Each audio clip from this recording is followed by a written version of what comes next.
இன்னைக்கு சூப்பரான lunch recipe தான் பார்க்க போகிறோம். கண்டினியூஸாக பிரேக்ஃபாஸ்ட் ரெசிபியாக பார்த்துட்ருக்கோம்ல. ஸோ இன்னைக்கு ஒரு டிஃப்ரெண்ட்டான ஸ்டைலில் ஒரு லஞ்ச் ரெசிபி. இந்த மாதிரி டிஃப்ரெண்ட்டான ஸ்டைலில் செஞ்சு கொடுத்து பாருங்கள். இது என்ன சிக்கன் கிரேவியான்னு கேட்பாங்க. ஏன்னா பார்க்கும்போதே அந்த அளவுக்கு டிஃப்ரெண்ட்டாகவும் ரொம்பவே டெம்டிங்காகவும் இருக்கும். இந்த கிரேவி செய்கிறதுக்கு ஒரு பவுலில் கொஞ்சமாக தண்ணி ஆட் பண்ணி 1/4 டீஸ்பூன் அளவுக்கு உப்பு, ஒரு சின்ன பிஞ்ச் அளவுக்கு மஞ்சத்தூள், 1/4 டீஸ்பூன் அளவுக்கு மிளகாய்த்தூள் ஆட் பண்ணி கட்டி இல்லாமல் நல்லா கலந்து விட்டுருங்க. நான் இங்கே 4 முட்டை எடுத்திருக்கேன். இதை எந்த கட்டியும் இல்லாமல் நல்லா மிக்ஸ் பண்ணி விட்டுருங்க. நம்ம ரீசெண்டாக பர்ச்சேஸ் பண்ண ஸ்டீமர் பிளேட்டை நம்ம நல்லா மிக்ஸ் பண்ணி எடுத்து வச்சுருக்கிற முட்டையை 5 to 10 மினிட்ஸ்க்கு ஸ்டீம் பண்ணி எடுத்து வச்சுக்கோங்க. இந்த ஸ்டீமர் அண்டு காம்போ ஸ்பூனோட QR கோட் கொடுத்துருக்கேன். இப்போ ஆஃபரில் போயிட்டுருக்கு.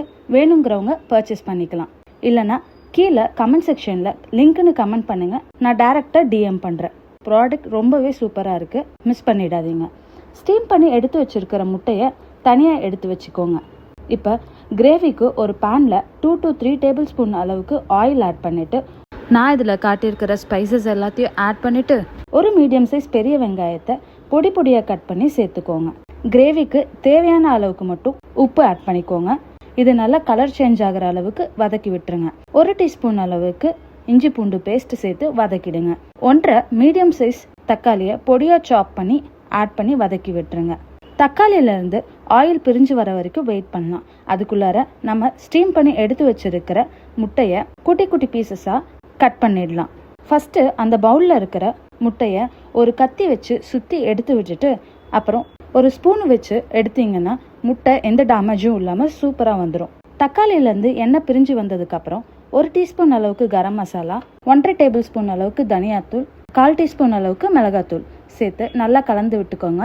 உங்களுக்கு எந்த அளவுக்கு கிரேவி தேவையோ அந்த அளவுக்கு நீங்கள் தண்ணி சேர்த்துக்கலாம். நான் இங்கே 2 டம்ளர் அளவுக்கு தண்ணி ஆட் பண்ணியிருக்கேன்.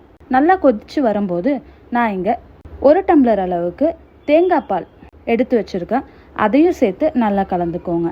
உங்களுக்கு வேணும்னா தேங்காவும் கசகசாவும் கொஞ்சமாக ஆட் பண்ணி பேஸ்ட்டாக கூட அரைச்சி சேர்த்துக்கலாம். தேங்காய் பால் சேர்த்ததுக்கப்புறம் ரொம்ப நேரம் கொதிக்க விட வேண்டியதில்லை.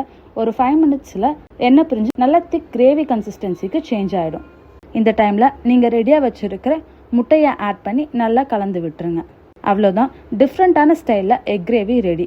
ஃபைனலாக 1/2 டீஸ்பூன் அளவுக்கு ஜீரக மிளகு சேர்ந்து பொடி பண்ணி வச்சுருக்கேன். அதை ஆட் பண்ணிக்கலாம். ஆட் பண்ணிவிட்டு நல்லா மிக்ஸ் பண்ணி விட்டுருங்க. அவ்வளோதான். இந்த மாதிரி டிஃப்ரெண்ட்டான ஸ்டைலில் முட்டை குழம்பு செஞ்சு கொடுத்து பாருங்கள். வீட்டில் இருக்கவங்க எல்லாரும் அசந்து போயிடுவாங்க. அந்த அளவுக்கு டேஸ்ட்டில் இருக்கும். ட்ரை பண்ணி பார்த்துட்டு எப்படி இருந்ததுன்னு கீழே கமெண்ட் செக்ஷனில் சொல்லுங்கள்.